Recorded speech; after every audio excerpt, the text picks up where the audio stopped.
네, 우리가 이사야서를 오래간만에 이사야서의 본문을 읽었는데 전에도 한번 말씀드린 바가 있는 것처럼 이사야서는 참 신비한 책입니다. 물론 성경 자체가 신비한 하나님의 말씀이지만 그 가운데서도 이사야서는 신비한 비밀이 담겨 있는 책입니다. 성경 전체가 몇 권의 책으로 구성이 되어 있죠? 네, 66권입니다. 그런데 신기하게도 성경 전체가 66권인 것처럼 이사야서도 66장으로 구성되어 있습니다. 구약 성경이 몇 권이죠? 39권이죠. 그것처럼 이사야서의 처음 전반부인 39장은 39장은 하나님의 뜻을 멀리 떠나 멸망당하는 이스라엘 백성들에 대한 예언입니다. 그리고 신약 성경이 27권인 것처럼 나중에 이사야서 후반부 27권은 7장은 하나님께서 저들을 포로에서 돌이키셔서 회복시키실 것을 예언하고 있습니다. 그런 면에서 이사야서는 성경 전체를 대변하는 그런 책이라고 할 수 있습니다.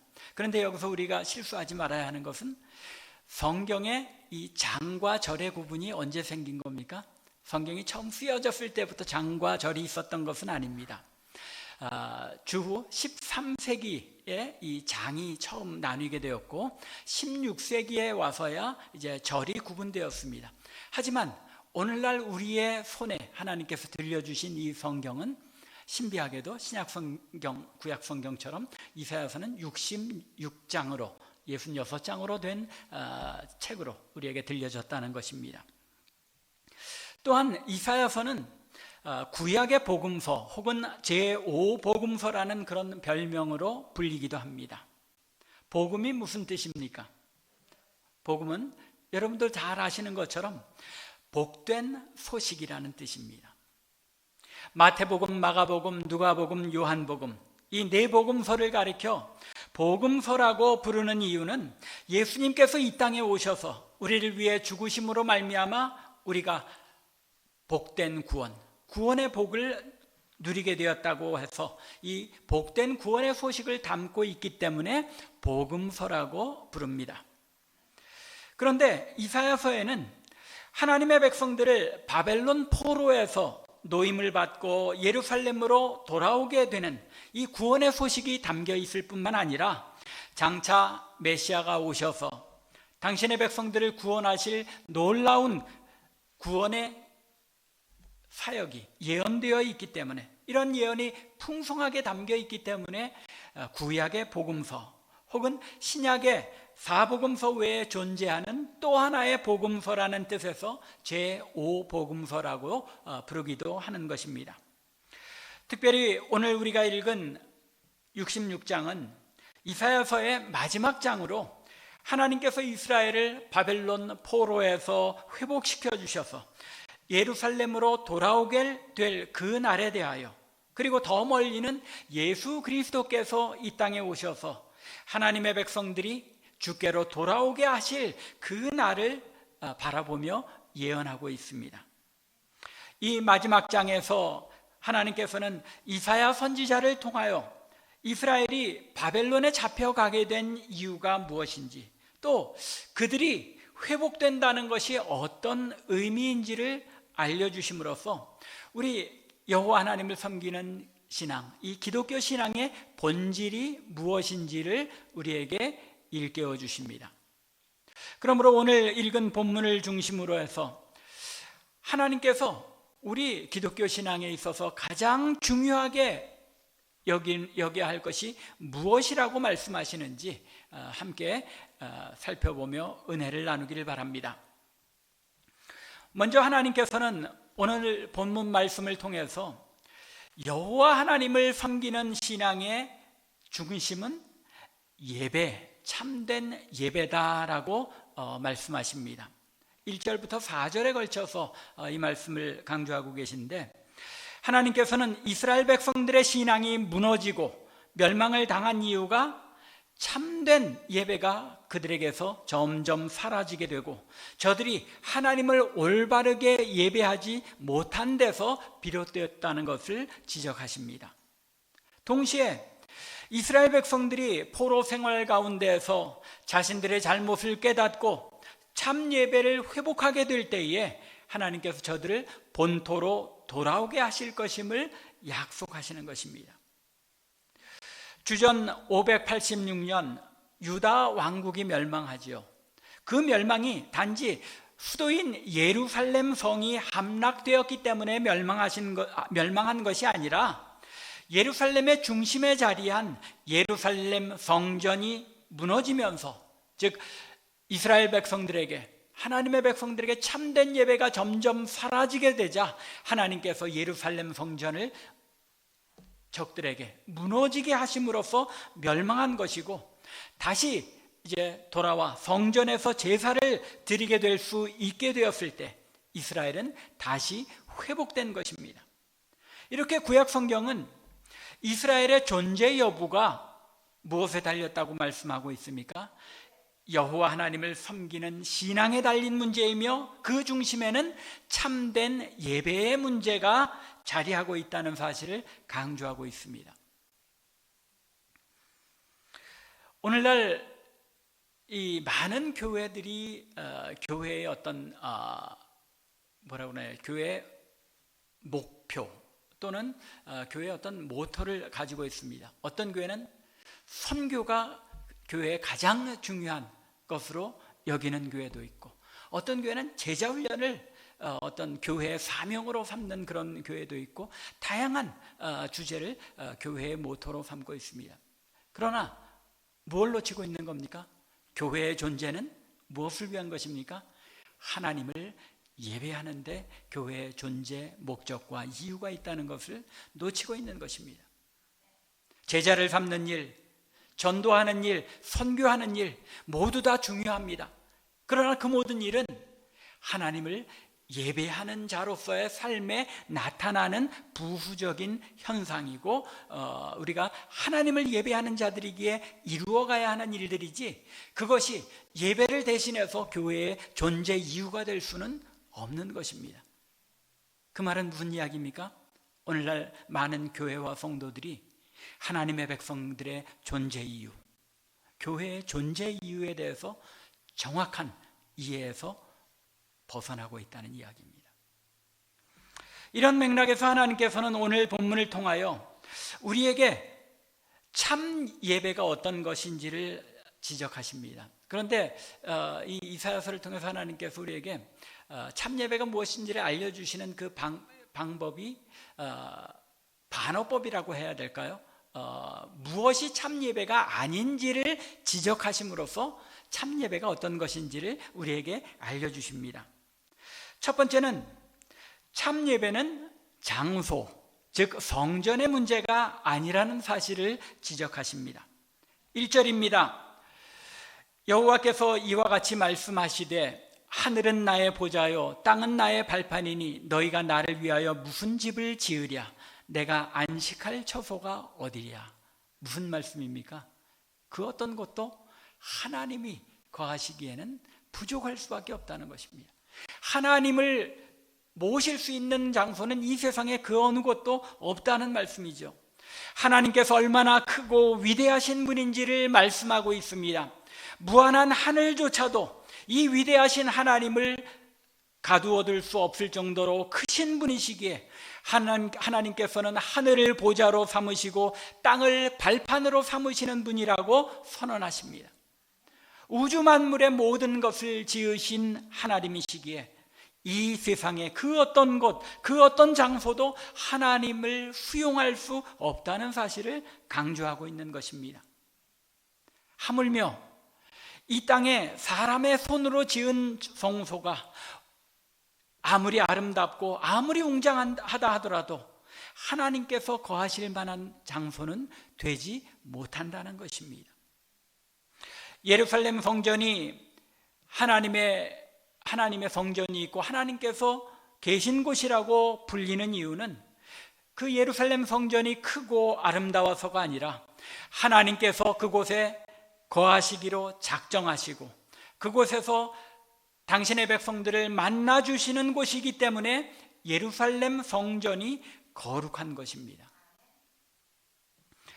그런데 이스라엘 백성들은 자신들이 택함 받은 백성들이고 거룩한 백성들이기 때문에 자신들에게 예루살렘 성전이 있는 것이고, 따라서 하나님께서는 결코 자신들을 버리지 않고 자신들은 멸망당할 수 없다고 착각하였던 것입니다.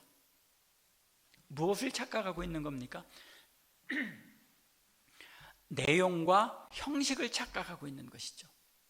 하나님께서 그들을 택하시고 사랑하셨고 또 만나주시기를 원하셨기 때문에 주신 것이 성전인데, 그들은 이 성전이 자신들에게 있다는 사실, 그것이 자신들이 하나님의 백성인 것을 보증해준다, 보장해준다고 껍데기를 가지고 내용을 확신했던 것입니다. 사실 그들이 원래부터 그렇게 착각했던 것은 아닙니다. 역대하 6장 18절을 보면 솔로몬이 성전을 건축하고 이렇게 고백합니다. 하나님이 참으로 사람과 함께 땅에 계시리이까 보소서, 하늘과 하늘의 하늘이라도 주를 용납하지 못하겠거든 하물며 내가 건축한 이 성전이오리이까. 그 성전이 하나님이 계시기에는 부족한 것임을, 하나님이 자신들의 하나님이시기 때문에 그들 가운데 성전을 짓게 하시고 거하시기로 하셨다는 것을 분명하게, 원인과 결과를 분명하게 알고 있었습니다. 그럼에도 불구하고 하나님께서 예루살렘을 택하시고 그곳 예루살렘의 성전에 계시기로 작정하시고 그들의 제사를 받으신 것은 이스라엘 백성들을 위한 것, 즉 하나님의 백성들을 위한 것이고 그들을 하나님의 백성으로 택하고 사랑하시기로 작정하셨기 때문인 것입니다. 예루살렘 성전, 곧 제사는 하나님을 위한 것이 아니라 하나님의 백성들을 위한 것입니다. 하나님의 백성들로 하여금 하나님과 만나 교제함으로써 참 생명을 누리기 위해서 주신 것이 무엇이라는 말입니까? 성전이요 제사이며 예배라는 것입니다. 그런데 이스라엘 백성들은 예루살렘 성전이 마치 하나님을 자신들의 손아귀에 묶어두는 족쇄나 되는 듯이 착각하고 있었던 것입니다. 참 예배의 요소는 장소에 의해서 좌우되는 것이 아니라는 말입니다. 그래서 요한복음 4장을 보면 예수님께서도 예루살렘에서 예배해야 하는 것인지 사마리아에서 예배해야 하는 것인지를 묻는 사마리아 여인에게 뭐라고 대답하십니까? 신령과 진정으로 예배하는 것, 즉 예루살렘에서도 사마리아에서도 아닌 곳에서 예배하게 될 것이라고 말씀하십니다. 예수님께서도 참 예배를 드린다는 것은 장소의 문제가 아니라 바로 하나님 앞에 신령과 진정으로 드리는, 한두 사람이 예수 그리스도의 이름으로 모인, 주의 이름으로 모인 그곳에는 참 예배가 있다면 하나님께서 함께 하신다고 약속하신 것입니다. 예수님께서도 참 예배를 드린다는 것은 결코 장소의 문제가 아니라는 사실을 지적하신 것입니다. 그럼에도 불구하고 오늘날 교회들과 성도들은 장소에 연연할 때가 참 많은 것 같습니다. 장소에 연연하기보다는 먼저 무엇을 점검해야 하는지를 하나님께서는 이사야서를 통해서 우리에게 알려주시는 것입니다. 두 번째로 하나님께서는 참된 예배라는 것은 방법이나 형식에 달린 문제도 아니라는 사실을 강조하십니다. 3절입니다. 소를 잡아 드리는 것은 살인함과 다름없이 하고, 하나님께 소를 잡아서 제사를 드리는데 마치 살인하는 것과 별 다름없는 그런 마음 자세로 제물을 잡았다는 것입니다.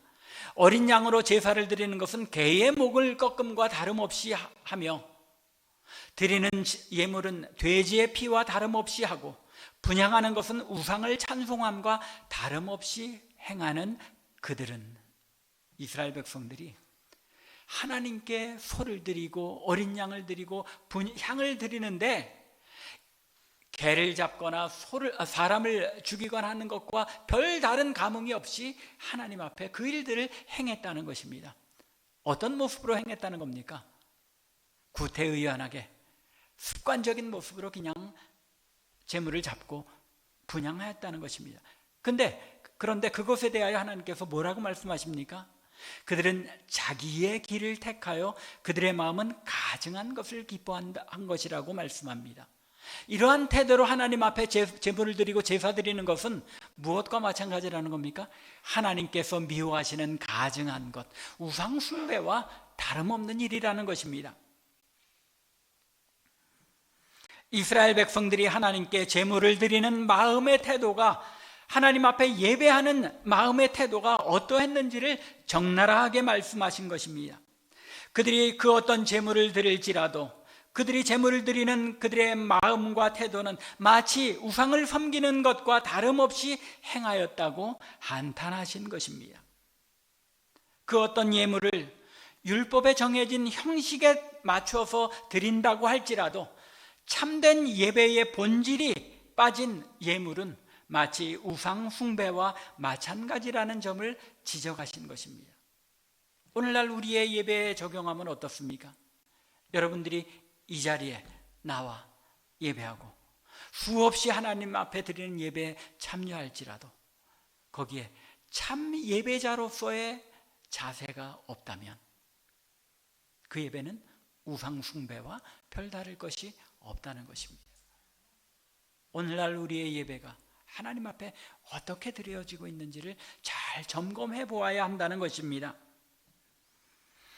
아무리 좋은 예물, 아무리 아름다운 예물을 차고 넘치도록 드릴지라도 그 마음에 하나님으로 인해 기뻐하지 않고 하나님께서 미워하시는 가증한 것을 기뻐하며 하나님의 뜻에 순종하기보다는 자기의 길을 스스로 택하고 행할 때에 그들이 드리는 아름다운 예물은 그들이 드리는 웅장한 것처럼 보이는 예배는 아무런 의미가 없다고 말씀하고 계시는 것입니다.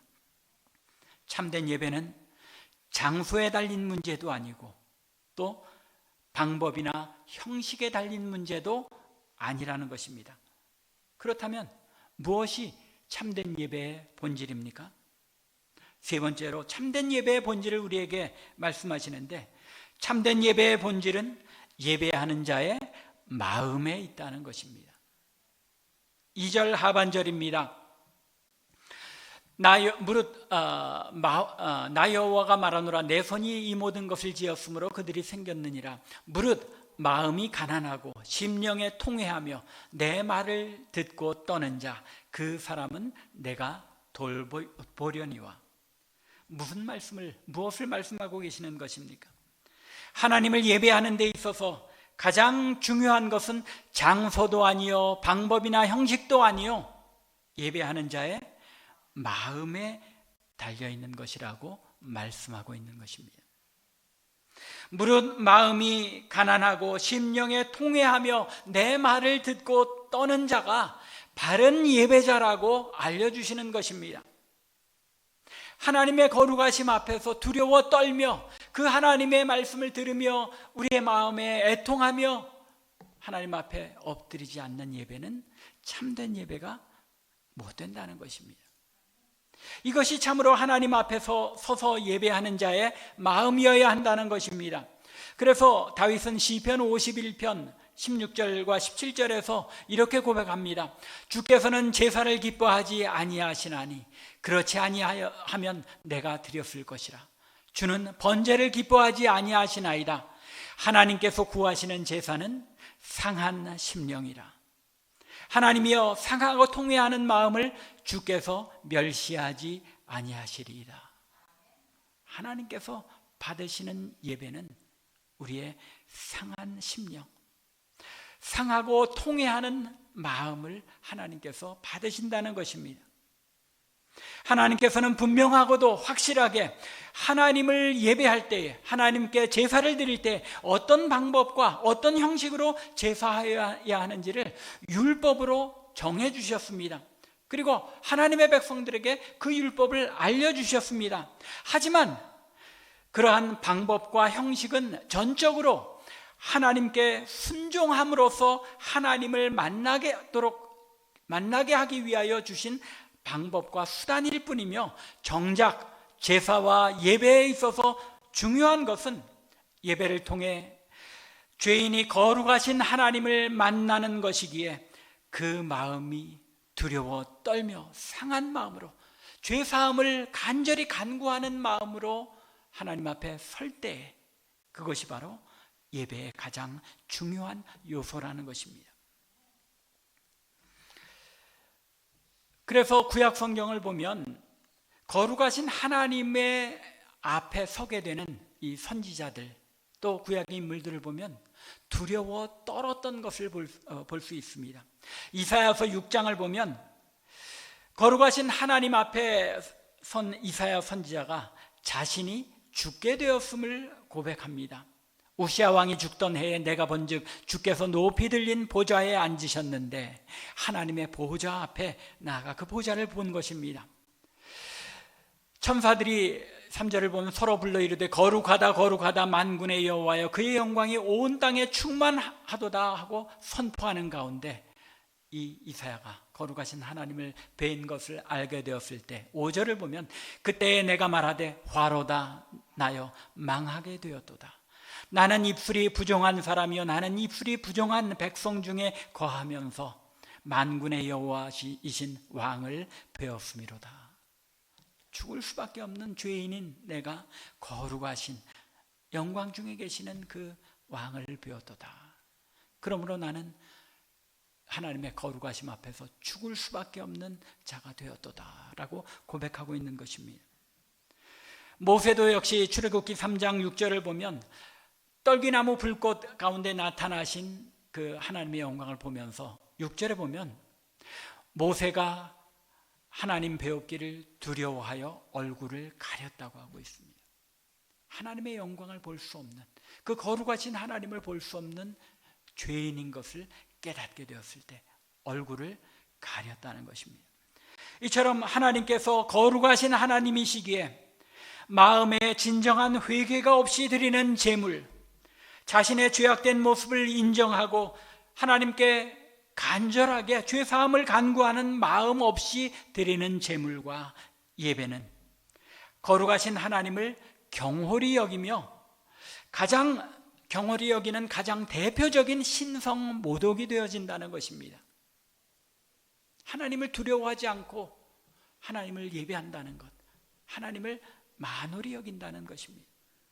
하나님께서 이런 은혜의 방편, 하나님을 어떻게 예배해야 하는지에 대하여 알려주셨는데, 그들은 점차로, 이스라엘 백성들은 점차로 이 하나님을 올바로 제사하는 방법을 소홀히 여기며 하나님께로부터 멀리 떠나 우상을 섬기는 길로 접어들게 되었다는 것입니다. 그들의 마음이 하나님을 온전히 두려워하며 예배하는 삶에서 떠났기에 우상을 섬기는 것이나 다름이 없음에도 불구하고 그들 자신은 자신들이 하나님을 섬기고 있으므로, 여전히 예루살렘 성전에서 제물을 바쳐가며 제사를 드리고 있으므로 자신들에게는 아무런 문제가 없다고 착각하고 있었다는 것입니다. 하나님께서 구하시는 참된 예배는 거룩하신 하나님 앞에 두려워 떨며 엎드리는 상한 심령, 가난한 심령인 것입니다. 신약의 예배 역시 마찬가지입니다.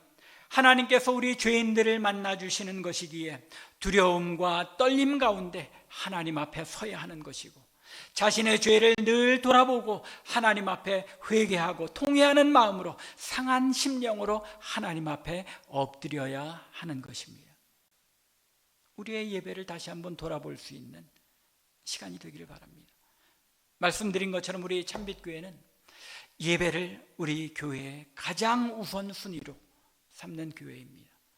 하나님을 예배하는 우리의 마음이 이렇게 늘 죄를 회개하며 죄의 씻음을 얻어 거룩하고 성결케 된 모습으로 하나님 앞에 설 때에 우리 하나님께서 그 예배를 받으시고 영광 받으시는 것입니다.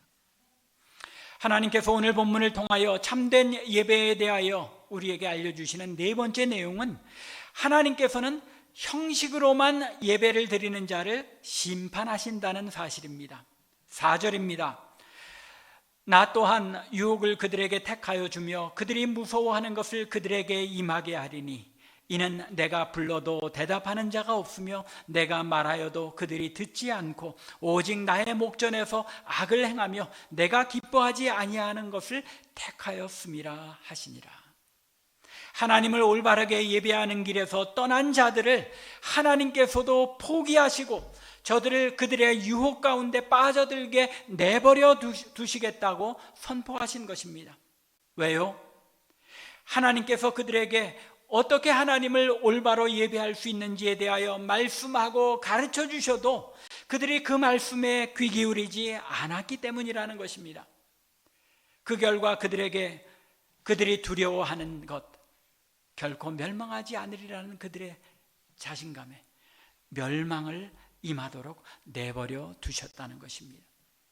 성도 여러분, 우리 가운데 하나님을 올바르게 예배하지 못하면서도 두려움이 없습니까? 전심으로 하나님을 예배하지 않고 있음에도 불구하고 우리의 신앙 양심에 찔림이 없습니까?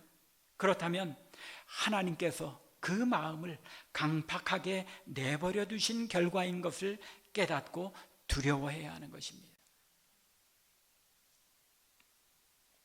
이스라엘이 바벨론의 포로로 잡혀가게 된 이유는 그들이 올바른 예배에서 떠나 여호와 하나님을 섬기기를 마치 우상 숭배하듯 하였기 때문에 하나님께서 그들이 무서워하고 두려워하는 것을 그들에게 임하게 하신 결과인 것입니다. 이스라엘의 역사는 그들의 실패가 하나님을 올바르게 예배하는 삶에서 실패한 데에 있었기 때문에 그들의 회복도 역시 하나님을 올바로 예배하는 데서 출발할 수밖에 없는 것임을 보여주고 있습니다. 그 결과가 에스라서 1장 1절과 2절에 분명하게 기록된 것처럼 주전 538년에 고레스의 칙령을 통하여 유다 백성들이 포로에서 노임을 받고 예루살렘에 돌아가 성전을 재건한 역사인 것입니다.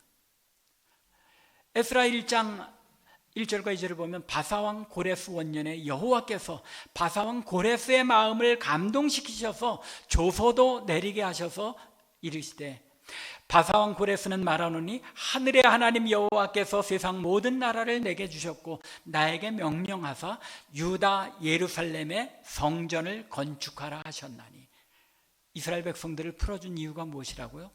예루살렘 성전을 재건하여 여호와 하나님께 올바른 제사를 드릴 수 있게 하기 위하여 포로에서 돌려보내셨다는 것입니다. 하나님 나라 백성의 흥망성쇠는 바로 참된 예배에 달려있는 것입니다. 참된 예배가 사라질 때에 하나님의 백성이 망하는 것이고 참된 예배가 있을 때에 하나님의 백성이 소생케 되는 것입니다. 그래서 하나님께서는 저들이 참된 예배를 회복하기만 하면 하나님께서도 이스라엘의 회복을 속히 이루실 뿐만 아니라 반드시 끝까지 세우신다고 약속하십니다. 7절부터 9절입니다. 시온은 진통하기 전에 해산한다고 말씀합니다. 고통을 당하기 전에 나말을 낳았다고 말씀합니다. 시온은 진통하는 즉시 그 아들을 순산하였도다. 무엇을 말씀한 것입니까? 이스라엘 백성들이 하루아침에 나라와 민족을 이루고 출애굽하여서 나라가 세워졌잖아요. 그 사실을 말씀하는 것입니다. 또한 내가 아이를 갖도록 하였은즉 해산하게 하지 않겠느냐. 하나님께서 나라로 세우시고 또한 포로로 잡혀갔던 이스라엘 백성들에게도 나라로 민족으로 회복시키시겠다는 것을 약속하신 것입니다. 아기를 낳는 산모가 9달을 뱃속에서 키우고 오랜 시간 진통을 해야만 아이를 낳는 것인데 시온은 하나님의 백성은 해산의 고통 없이 아기를 순산하게 되었다는 것입니다. 한 나라가 세워지기 위해서는 부족이 커지고 또 부족들이 병합되는 과정을 통해서 오랜 시간에 걸쳐서 나라가 이루어지는 것임에도 불구하고 하나님께서 이스라엘을 한순간에 나라로 이루게 하셨으며 또 그와 같이 포로로 잡혀간 이스라엘 백성들도 신속하게 회복시키실 것임을 약속하신 것입니다. 뿐만이 아니죠. 10절부터 14절에서는 예루살렘을 사랑하는 자, 곧 하나님을 예배하는 참 예배를 사모하는 자에게 주어질 축복에 대하여 약속하십니다. 10절을 보면 기뻐하리라, 기쁨을 주시겠다고 약속하십니다. 또 11절에서는 만족을 주시겠노라고 약속하십니다. 12절에서는 평강을, 13절에서는 위로를 주시겠다고 약속하십니다. 참 예배를 회복하는 하나님의 백성들에게 기쁨과 만족과 평강과 위로가 주어진다는 것입니다. 더욱이 14절에서 하나님께서는 이러한 축복의 결과 뼈가 마치 풀의 무성함 같이 강하여지게 하시겠다고 약속하십니다. 우리한테는 익숙지 않은 비유죠. 풀이 무성한 것처럼 뼈가 단단해진다 하고 말씀하시는 것인데, 시편 32편을 보면 시편 기자가 종종 자신의 심령이 공고해질 때 뼈가 쇠한다라고 고백하고는 했습니다. 시인들의 상투적인 그런 표현인데, 마음의 근심과 마음의 염려하는 것이 클 때, 더욱이 그것이 죄로 인한 것일 때 마치 우리의 뼈가 삭는 것처럼 시인들이 고백한 것입니다. 반면에 우리가 죄로부터 회복되고 참 예배가 회복될 때에 누리는 축복은 그 심령이 강하여지고 뼈가 단단해지는 그런 축복을 누리게 된다는 것입니다. 간절히 원하기는 우리 참빛교회 성도들 한 분 한 분이 이런 회복의 축복을 누리는 우리 모두가 되기를 바랍니다. 이제 말씀을 맺겠습니다. 저는 여러 번에 걸쳐서 우리가 살아가는 이 시대의 교회의 모습에 대하여 말씀드린 바 있습니다. 우리 모두가 아픔을 가지고 인정할 수밖에 없는 것은 이 시대의 성도와 교회의 모습으로 인해 교회가 교회의 모습을 잃어가고 성도가 성도다운 모습을 잃어버린 그런 시대를 살아가고 있다는 것입니다. 앞서 말씀드린 것처럼 교회의 최우선적인 목표가 무엇인지, 존재 목적이 무엇인지조차도 흔들리는 그런 시대를 우리가 살아가고 있는 것입니다. 이런 아픔과 어려움이 우리에게 있는 이유는 누가 무엇을 어떻게 잘못했기 때문이 아니라 어느 순간인가 우리들의 교회가, 우리 성도들의 예배가 참된 예배에서 떠나가고 벗어나 있기 때문에 이런 위기가 초래한 것이라고 저는 믿습니다. 한국교회가 세계에서 그 유래를 찾아볼 수 없을 만큼 빠르게 성장했노라고 스스로 만족하고 하나님께서 우리에게 이렇게 축복하셨다는 자만과 착각에 빠져서 더 이상은 상한 심령으로, 가난한 심령으로 통회하는 마음으로 거룩하신 하나님 앞에 서야 한다는 점을 잊어버렸을 때에 하나님께서 우리의 마음을 강팍한 길에 내버려 두심으로 서로를 비난하고 점점 참된 예배에서 떠나가게 되었다는 것입니다. 이제는 예배를 회복해야 할 때입니다. 우리들 자신이 너나 할 것 없이 하나님 앞에 아무것도 내세울 것이 없이 강팍한 죄인인 것을 하나님께서는 늘 우리에게 드러내십니다. 이제는 통회하며 거룩하신 하나님 앞에서 우리들이 죄인임을 깨닫고 자복해야 할 때입니다. 참된 예배는 장소에 있지 않습니다. 예물에 있지 않습니다. 2절에서 말씀하고 있는 것처럼 무릇 마음이 가난하고 심령에 통회하며 내 말을 듣고 떠는 자, 그 사람은 내가 돌보신다 라고 약속하셨습니다.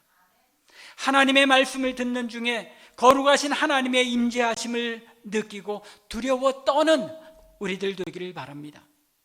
우리의 현실을 인정하고 하나님의 성령께서 역사하셔서 나에게 통회하는 가난한 마음, 상한 심령을 주시기를 구하며 하나님의 말씀 앞에 무릎 꿇는 저와 여러분들이 되어 참된 예배를 회복하는 우리 참빛교회 그리고 성도들이 되기를 주님의 이름으로 간절히 축원합니다. 기도드리겠습니다.